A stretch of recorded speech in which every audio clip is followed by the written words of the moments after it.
Welcome everybody, my name is Mark Stone, and in this video I will show you how you can simply rename categories in WordPress.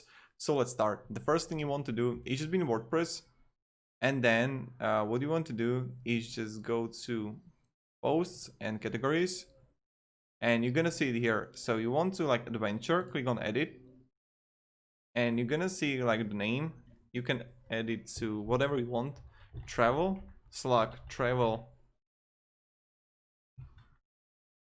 destinations, and then just click update,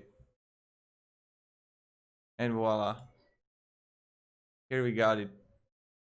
Travel destinations, and you can also add a description if you would like. So this is how we do it. Thank you very much everybody for watching.